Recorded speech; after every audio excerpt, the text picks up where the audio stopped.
have shown that 43.6% of 40 million Nigerian children under 5 years suffer stunting. The epidemic reduces bodily and mind growth as well as impair their mental capacity, which means the affected children can never fulfill their potentials. AIT's FEMI in this report takes a look at the fate of 17 million Nigerian children suffering from stunting, which UNICEF and nutrition experts have described as a life sentence when allowed to get to acute stage in children under 5 years, and when the case is wasting is a death sentence. I'm in chains, you're in chains too. That is the case of any child suffering from stunting, as they are reduced bodily as well as reduced in productive capacity due to low growth of body, which in many cases lead to brain death from low brain cells coming from poor nutrition intake of mother and child during pre- and postnatal. Ogun State Commissioner for Information and Strategy Dayo Adeneye and UNICEF official say enacting policies and strengthening intervention to improve maternal nutrition and also strengthen community-based interventions will help in eradicating the menace. From the moment of conception, the mother must take certain vitamins, she must go for a prenatal and what have you. So when the child is born, we also preach exclusive breastfeeding for the first 6 months or thereabouts, and it's been proven also that a child that is exclusively breastfed turns out even better. But we must pay more attention to their nutrition. Data on stunting usually is measured in under 5, and you can extrapolate to the rest of the population. It gives you an indication. Because once they are stunted, it's not going to change. It's irreversible. When the child is stunted, in future, research has proved and shown that such people earn less in wages.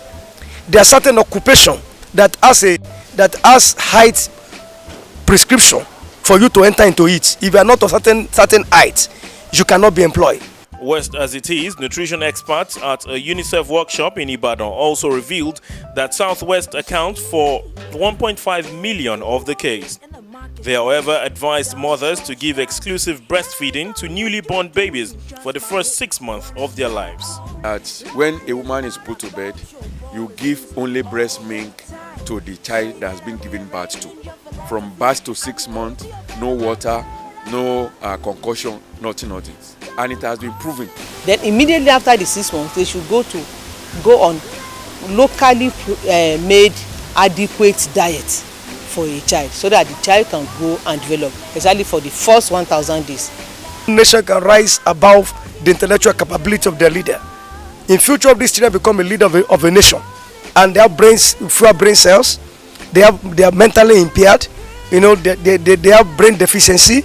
So there's a limit to which they can think for developmental purpose of the nation.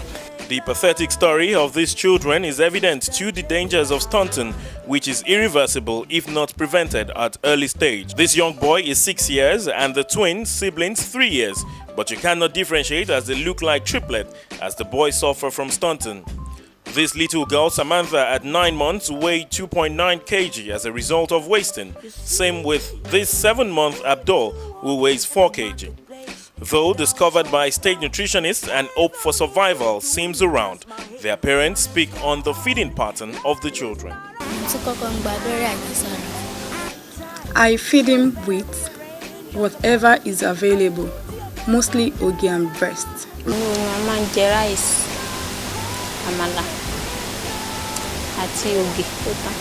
Stunting, a silent dream killer, you say?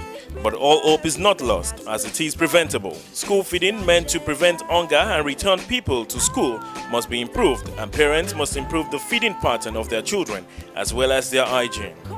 Most of the foods that are being produced now, especially in developed countries, they will be labeled fortified with vitamin A, fortified with vitamin C, he has this ingredient, he has that ingredient.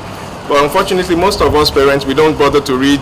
We produce blended complementary food that is locally made in the state. Stunting, a silent dream killer, you say, but all hope is not lost as it is preventable. School feeding meant to prevent hunger and return people to school must be improved, and parents must improve the feeding pattern of their children as well as their hygiene.